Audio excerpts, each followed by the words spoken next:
الصلاة والسلام على رسوله الأمين وعلى آله وصحبه أجمعين। ঐতিহ্যবাহী মন্তলী আল-হেরা ইসলামী সমাজ কল্যাণ পরিষদের উদ্যোগে আয়োজিত আজকের এই প্রথম ঐতিহাসিক তাফসীরুল কোরআন মাহফিলের সম্মানিত সভাপতি আমার শ্রদ্ধেয় উস্তাদ জনাব মাওলানা রশিদ আহমেদ মজুমদার, এই মাহফিলের সম্মানিত ব্যবস্থাপক পৃষ্ঠপোষক তামিল মিল্লাত কামিল মাদ্রাসার সম্মানিত সাবেক আরবি প্রভাষক আমার মামা জনাব মাওলানা জাফর আহমদ মজুমদার, মঞ্চে উপবিষ্ট রয়েছেন প্রখ্যাত মুফাসসিরে কোরআন জনাব কারি আব্দুল্লাহ আল আমিন, উপস্থিত রয়েছেন বাংলাদেশ জামাত ইসলামী নাঙ্গলকোট উপজেলার সংগ্রামী আমির জনাব মাওলানা জামাল উদ্দিন, শ্রমিক কল্যাণ ফেডারেশন কুমিল্লা জেলা দক্ষিণের সংগ্রামী সহসভাপতি নাঙ্গলকোট উপজেলার সাবেক আমির জনাব মাস্টার আব্দুল করিম সহ ইতিপূর্বে সম্মানিত উলামায়ে কেরাম গুরুত্বপূর্ণ তাফসীর পেশ করেছেন। এই এলাকার সম্মানিত আলেম ওলামাবৃন্দ, ইমাম খতিব, আমি মন্তলী মাদ্রাসার ছাত্র ছিলাম, আমার সম্মানিত শ্রদ্ধেয় শিক্ষক মন্ডলী, তরুণ যুবক ভাইরা, মুসল্লিয়ানে কেরাম, পর্দার আড়ালের মা এবং বোনেরা, প্রিয় নাঙ্গলকোটবাসী, আসসালামু আলাইকুম ওয়া রাহমাতুল্লাহ। সম্মানিত মুফাসসিরদের সামনে রেখে আমি বেশি সময় নিতে চাই না। আমি আপনাদের এলাকার সন্তান হিসেবে শুধুমাত্র দোয়া নেওয়ার জন্য আমি দাঁড়িয়েছি। তার সাথে দু একটি কথা বলে আমি বক্তব্য শেষ করতে চাই। বাংলাদেশ স্বাধীনতার পরে 54টি বছর অতিক্রম হয়েছে, কিন্তু মানুষের ভাগ্যের উন্নয়ন হয়নি। এদেশের মানুষ ধর্মপ্রিয় মানুষ হওয়ার পরেও এদেশের মানুষ প্রকৃত ধর্মীয় স্বাধীনতা উপভোগ করতে পারেনি। প্রত্যেক মুসলমান ভাই এবং ভাই হওয়ার কথা ছিল, ইন্নামাল মুমিনুনা ইখওয়াতুন, কিন্তু বিগত 16টি বছরে আমরা তার প্রতিফলন ঘটতে দেখিনি।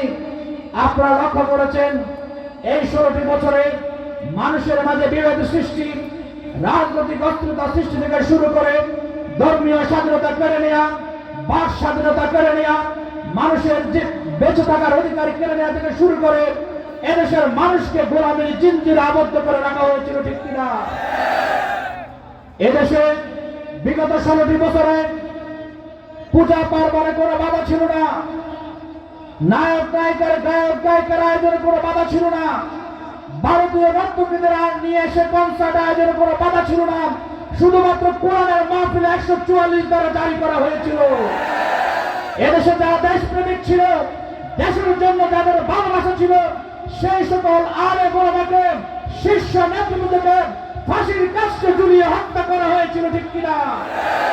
আজকে যারা হত্যা করেছিল, ইসলামী রাজনীতি যারা এদেশ থেকে ধূলিসাৎ করার চেষ্টা করেছিল, সময়ের ব্যবধানে আল্লাহ রাসূলের মেয়ের বাড়িতে তাদের রাজনীতির কবর রচনা হয়েছে। আমরা লক্ষ্য করেছি, আপনারা সাক্ষী, এদেশের আলেম ওলামা কোরআনের পক্ষে, হকের পক্ষে এক জুমায় কথা বলতো, পরের জুমায় তার চাকরি চলে যেত। আমরা এরকম পরিবেশন চাই না।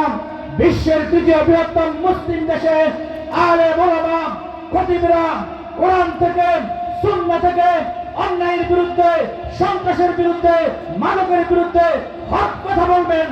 কেউ যেন আর ভবিষ্যতে চোখ রাখাতে না পারে, ঠিক কিনা?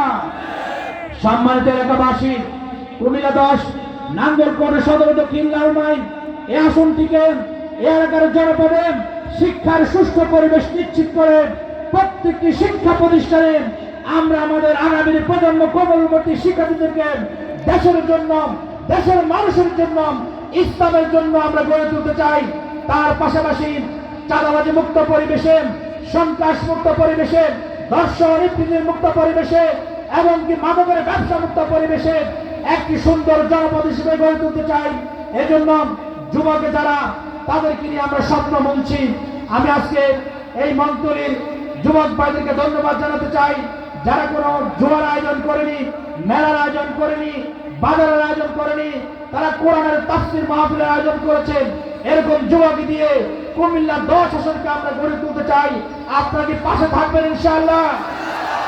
প্রিয় ভাইরা আমার, আপনাদেরকে মনে রাখতে হবে, শান্তি নিশ্চিত করতে চাইলে, সুন্দর ব্যবসা বাণিজ্যের পরিবেশ নিশ্চিত করতে চাইলে, আমাদের কন্যাদের জন্য উপযুক্ত শিক্ষার পরিবেশ নিশ্চিত করতে চাইলে, সামগ্রিকভাবে গোটা সমাজের শান্তি এবং সমৃদ্ধি নিশ্চিত করতে চাইলে, জনাবে মুহাম্মদুর রাসূলুল্লাহ যে সমাজ ব্যবস্থা প্রতিষ্ঠা করেছিলেন, খোলাফায়ে রাশিদিন যে সমাজ প্রতিষ্ঠা করেছিলেন, তার আলোকে সমাজ প্রতিষ্ঠা করে কখনো শান্তি আসতে পারে না। কিন্তু আজকে আমাদের কোন নেতা নেত্রী তারা বক্তব্য বলছেন রাজনীতির সাথে ইসলাম নেই, কেউ কেউ আমাদেরকে ধর্ম ব্যবসায়ী বলেন। আপনাদের মনে থাকার কথা, আমাদের রাজাকার বলা হয়েছিল, যুদ্ধাপরাধী বলা হয়েছিল, ধর্ম ব্যবসায়ী বলা হয়েছিল, পৌরবে ট্যাগ দেওয়া হয়েছিল, কিন্তু আমাদের জনসমর্থন কখনো কমেনি, ঠিক কিনা? বিগত 16টি বছরে ফাঁসি দেওয়া হয়েছে, নির্যাতন করা হয়েছে, কারাগারে নিক্ষেপ করা হয়েছে, প্রত্যেকটি অফিস তালাবদ্ধ করে রাখা হয়েছে। তারপরেও ইসলাম পথীদেরকে, কোরআন পথীদেরকে 1 মিনিটের জন্য থেমে রাখা যায়নি, ঠিক কিনা? আমরা বলতে চাই, আমরা যারা কোরআনের পক্ষে কাজ করি, আল্লাহকে পরোয়া করি না। সুতরাং আল্লাহর উপর ভরসা করে পথ চলতে চাই। আগামী দিনে সুখী সমৃদ্ধশালী কোরআনের আরো আলোকিত নাঙ্গলকোট গড়ে তোলার ক্ষেত্রে সকলে সাহায্য করবেন। বিশেষ করে আমার পিতৃতুল্য মুরব্বিয়ানের